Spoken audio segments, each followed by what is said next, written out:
ଆଜ୍ଞା ଦଶରଥ ରାଜା କେଉଁ ରାଜ୍ୟର ରାଜା? ଦଶରଥ ରାଜା କେଉଁ ରାଜ୍ୟର ରାଜା?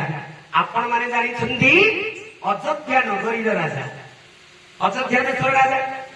କିନ୍ତୁ ଅଯୋଧ୍ୟାର ନାମ କିଏ ଦେଇଥିଲେ? ଅଯୋଧ୍ୟାର ଅନ୍ୟ ନାମ କଣ? ପ୍ରକୃତ ନାମଟା କଣ? ଅଯୋଧ୍ୟାର ନାମ କିଏ ଦେଲା? ଅଯୋଧ୍ୟାର ନାମ ପରଶୁରାମ ଦେଇଥିଲେ। 21 କ୍ଷେତ୍ରୀୟ ଶୂନ୍ୟ କରିଥିଲେ ଏ ଧରା ପୃଷ୍ଠରୁ। ଯେତେବେଳେ ଆଜ୍ଞା ପରଶୁରାମ ଆସନ୍ତି, ଦଶରଥ ରାଜା ରାଣୀ ମାନଙ୍କର କାନି ପଣଙ୍କରେ ଲୁଚି ଯାଆନ୍ତି, କାନି ପଣଙ୍କରେ ଲୁଚି ଯାଆନ୍ତି। ହେଲେ ଦଶରଥ ରାଜାଙ୍କର ଶପଥ ପଚାରିଲାଣି। ପ୍ରମୁଖ ରାଣୀ 3 ଜଣ। ପ୍ରମୁଖ ରାଣୀ କିଏ? କୌଶଲ୍ୟା, କୈକେୟୀ, ସୁମିତ୍ରା। ଆଜ୍ଞା ଧର୍ମପତ୍ନୀ ହେଉଛନ୍ତି କୌଶଲ୍ୟା, ଭୋଗପତ୍ନୀ ହେଉଛନ୍ତି କୈକେୟୀ, ଦାସୀ ପତ୍ନୀ ହେଉଛନ୍ତି ସୁମିତ୍ରା।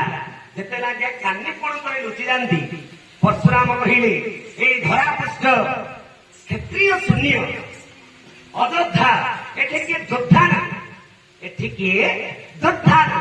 ସେଇଦିନ ଆଜ୍ଞା ଅଯୋଧ୍ୟା ଅଯୋଧ୍ୟା ହୋଇ ହୋଇ ଅଯୋଧ୍ୟା ହେଇଗଲା। ଅଯୋଧ୍ୟା ଅଯୋଧ୍ୟା ହୋଇ ହୋଇ ଅଯୋଧ୍ୟା ହେଇଗଲା।